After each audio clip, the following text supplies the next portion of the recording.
क्या भारत अब बांग्लादेश से जंग लड़ेगा? मोदी सरकार का प्लान आया सामने। भारत के एक्शन को देख पूरा बांग्लादेश सदमे में। दोस्तों, भारत को बर्बाद करने के लिए बांग्लादेश का इस्तेमाल एक प्रयोगशाला की तरह किया जा रहा है। भारत को सतर्क रहने की आवश्यकता है। भारत से सिर्फ एक गलती करवाने के लिए कई विदेशी ताकतें बांग्लादेश में खतरनाक एक्सपेरिमेंट कर रही हैं। इस एक्सपेरिमेंट में बांग्लादेशी हिंदुओं का इस्तेमाल कर भारत के लोगों और पीएम मोदी को उकसाया जा रहा है। लेकिन पीएम मोदी ने यह गलती कर दी तो भारत ऐसे चक्रव्यूह में फंस जाएगा जिससे निकलना असंभव हो जाएगा। 3 साल पहले ऐसे ही एक चक्रव्यूह में रूस के राष्ट्रपति व्लादिमीर पुतिन फंस चुके हैं और अब निशाने पर भारत को लिया है। लेकिन आपको बता दें कि भारत के दुश्मनों को पता नहीं है कि भारत के लोग और पीएम मोदी क्या चीज है जो दुश्मन के उकसावे का जवाब दूसरे विकल्प से भी देना जानते हैं। तो इस वीडियो में आपको बताएंगे कि कई देश मिलकर बांग्लादेश में भारत से कौन सी गलती करवाना चाहते हैं। पूरी खबर क्या है जानेंगे इस वीडियो में। लेकिन उससे पहले भारत की बढ़ती ताकत के लिए इस वीडियो पर एक लाइक तो बनता है। फटाफट वीडियो को लाइक कर दीजिए। दोस्तों,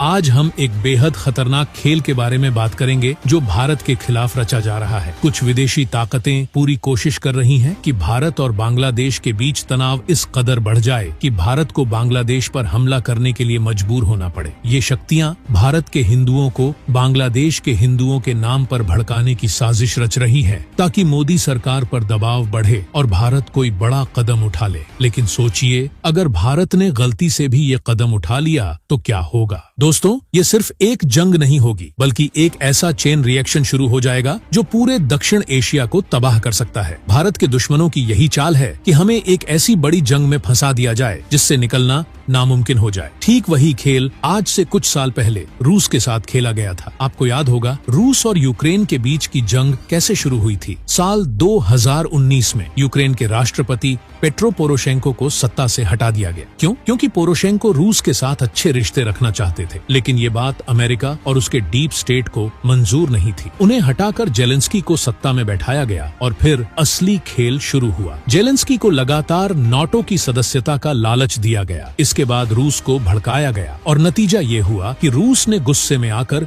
यूक्रेन पर हमला कर दिया। दोस्तों, यही मौका अमेरिका और नाटो देशों को चाहिए था। इसके बाद रूस को एक ऐसी जंग में धकेल दिया गया जिससे वह आज तक बाहर नहीं निकल सका। रूस की अर्थव्यवस्था पर इसका भयानक असर पड़ा। लाखों लोग बेघर हो गए, रोज सैकड़ों लोग मर रहे हैं। लेकिन इस लड़ाई का कोई अंत नहीं दिखता। और तो और यूक्रेन आज तक नाटो का सदस्य नहीं बन पाया। दोस्तों, अगर यही खेल भारत के साथ खेला गया तो सोचिए क्या होगा। बांग्लादेश को सिर्फ एक बहाना बनाया जा रहा है। अमेरिका, चीन, पाकिस्तान और कुछ आतंकी संगठनों की ये साजिश है कि भारत को भी रूस की तरह किसी अनंत युद्ध में धकेल दिया जाए। भारत, जो आज दुनिया की सबसे तेजी से उभरती हुई अर्थव्यवस्था है, उसे रोकने के लिए ये आखिरी चाल चली जा रही है। अभी ये कोशिश तब तक जारी रहेगी जब तक अमेरिका में डोनाल्ड ट्रंप की वापसी नहीं हो जाती, क्योंकि ट्रंप के आने के बाद वैश्विक राजनीति का रुख बदल सकता है। तब तक भारत को हर हाल में सतर्क रहना होगा। अगर हमने कोई भी जल्दबाजी दिखाई तो हमें भी रूस की तरह ऐसी जंग में फंसा दिया जाएगा जहां से निकलना आसान नहीं होगा। दोस्तों, ये समय है समझदारी और संयम दिखाने का। भारत को इस चाल को समझकर शांति और कूटनीति के रास्ते पर चलना होगा ताकि हमारे देश को नुकसान न पहुंचे। दोस्तों, भारत के खिलाफ जो साजिश रची जा रही है उसका अगला कदम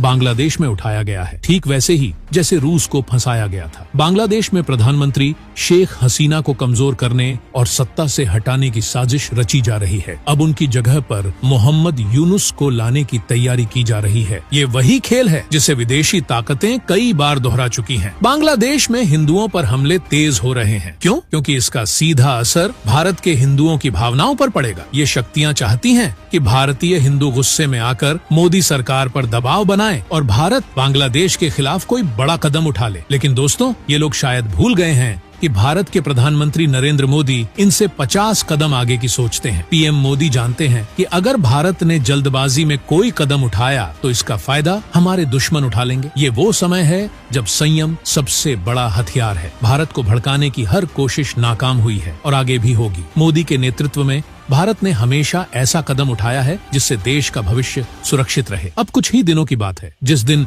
डोनाल्ड ट्रंप अमेरिका की सत्ता में वापसी करेंगे उस दिन ये साजिश रचने वाले डीप स्टेट पूरी तरह खत्म हो जाएंगे। भारत की रणनीति साफ है, अपने दुश्मनों को मौके पर ऐसा जवाब देना कि वो दोबारा साजिश रचने की हिम्मत ही न कर सके। चीन और पाकिस्तान तो बस इसी ताक में बैठे हैं कि भारत एक बार फंस जाए, लेकिन ये भूल गए हैं कि भारत इन सब का गुरु है। भारत जानता है कि सही समय पर क्या करना है। आप कहावत तो जानते ही होंगे, अगर दुश्मन को हराना है तो उससे मुस्कुराते हुए बात करो और सही समय का इंतजार करो। भारत यही कर रहा है। दोस्तों, भारत ने हमेशा अपनी शक्ति का सही समय पर इस्तेमाल किया है। आज बांग्लादेश हो, पाकिस्तान हो या चीन, सबको जवाब मिलेगा, लेकिन भारत के तरीके से और सही समय पर। आने वाले दिनों में भारत उन साजिशों का ऐसा इलाज करेगा कि ये दुश्मन सोचने पर मजबूर हो जाएंगे। तो देखते जाइए भारत कैसे शांति और कूटनीति से आगे बढ़ता है। ये समय संयम का है, लेकिन जब वक्त आएगा तो दुश्मनों को ऐसा जवाब मिलेगा जो इतिहास में लिखा जाएगा। हमारा भारत सुरक्षित है और मोदी जी के नेतृत्व में इसका भविष्य और भी उज्जवल है। दोस्तों,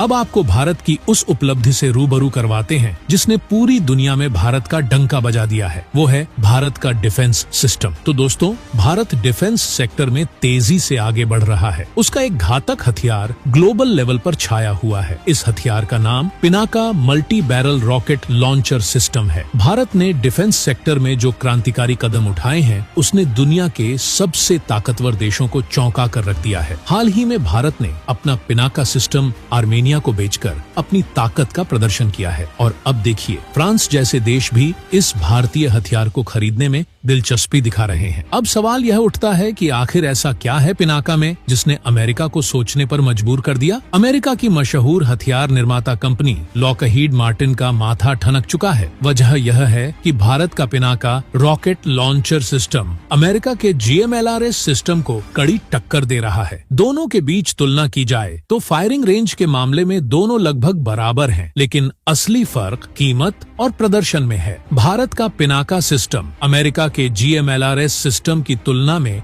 आधी कीमत में उपलब्ध है। जहां अमेरिका का एक लॉन्चर 1.5 करोड़ रुपए का है, वहीं भारत का पिनाका सिर्फ 70 लाख रुपए में तैयार हो जाता है। मतलब अमेरिका के एक लॉन्चर की कीमत में भारत के 2 पिनाका लॉन्चर खरीदे जा सकते हैं। अब जरा सोचिए, इतनी कम कीमत पर इतनी शानदार परफॉर्मेंस किस देश को आकर्षित नहीं करेगी। यही वजह है कि भारत का पिनाका सिस्टम आज गरीब और विकासशील देशों की पहली पसंद बनता जा रहा है। इसकी लोकप्रियता इतनी तेजी से बढ़ रही है कि अमेरिका की हथियार इंडस्ट्री में हलचल मच गई है। लॉकहीड मार्टिन जैसी दिग्गज कंपनियां कभी सोच भी नहीं सकती थीं कि भारत का स्वदेशी हथियार उनके ग्लोबल मार्केट को हिलाकर रख देगा, लेकिन पिनाका ने यह कर दिखाया है। दोस्तों, आज भारत के पिनाका सिस्टम ने न सिर्फ हमारी सेना को और मजबूत किया है, बल्कि पूरी दुनिया को यह दिखा दिया है कि भारत अब सिर्फ एक मार्केट नहीं बल्कि हथियारों का एक्सपोर्टर बन चुका है। यह तो शुरुआत है। आने वाले दिनों में भारत का नाम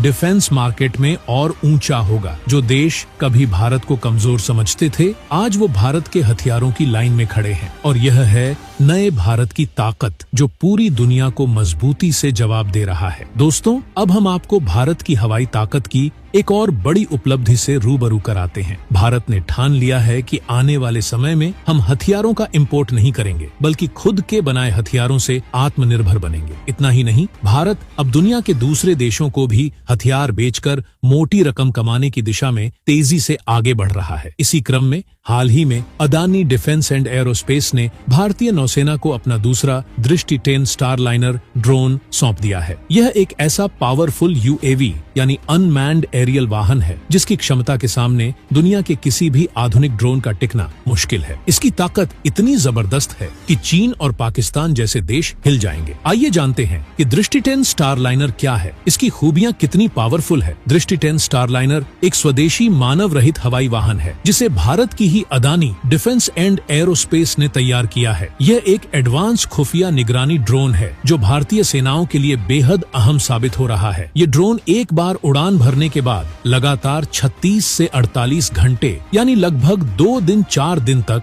आसमान में रह सकता है। इससे भारतीय सेना को दुश्मन पर लगातार निगरानी रखने की क्षमता मिलती है। दृष्टि 10 स्टारलाइनर की पेलोड क्षमता 450 किलोग्राम है। इसका मतलब यह है कि यह ड्रोन अपने वजन से कहीं ज्यादा सामान लेकर उड़ सकता है और जरूरत पड़ने पर सेना को सामरिक सहायता पहुंचा सकता है। यह ड्रोन 10,000 से 30,000 फीट की ऊंचाई ऊंचाई पर आसानी से उड़ सकता है। इतनी ऊंचाई पर दुश्मनों के लिए इसे ट्रैक करना मुश्किल हो जाता है। दृष्टि 10 Starliner medium altitude long endurance यानी एमएल प्लेटफॉर्म पर आधारित है। इसका मुख्य काम समुद्री क्षेत्रों में निगरानी करना और भारतीय नौसेना की क्षमताओं को कई गुना बढ़ाना है। यह ड्रोन हिमालय की कठोर परिस्थितियों से लेकर खराब मौसम तक में बेहतरीन प्रदर्शन करता है। चाहे बारिश हो या बर्फबारी, यह ड्रोन पूरी सटीकता के साथ काम करने में सक्षम है। भारतीय नौसेना ने दृष्टि 10 स्टारलाइनर को अपनी समुद्री निगरानी के लिए तैनात किया है। इसका मुख्य काम शिपिंग लाइनों की निगरानी, समुद्री डकैती के खतरों को कम करना और दुश्मन के जहाजों पर पैनी नजर रखना है। इसके अलावा भारतीय सेना ने भी इस ड्रोन को अपने भटिंडा बेस पर तैनात किया है, जहां से यह पाकिस्तान के साथ लगने वाली पूरी पश्चिमी सीमा पर नजर रखता है। दृष्टि 10 स्टारलाइनर सिर्फ एक ड्रोन नहीं है, बल्कि यह आत्मनिर्भर भारत की ओर बढ़ता हुआ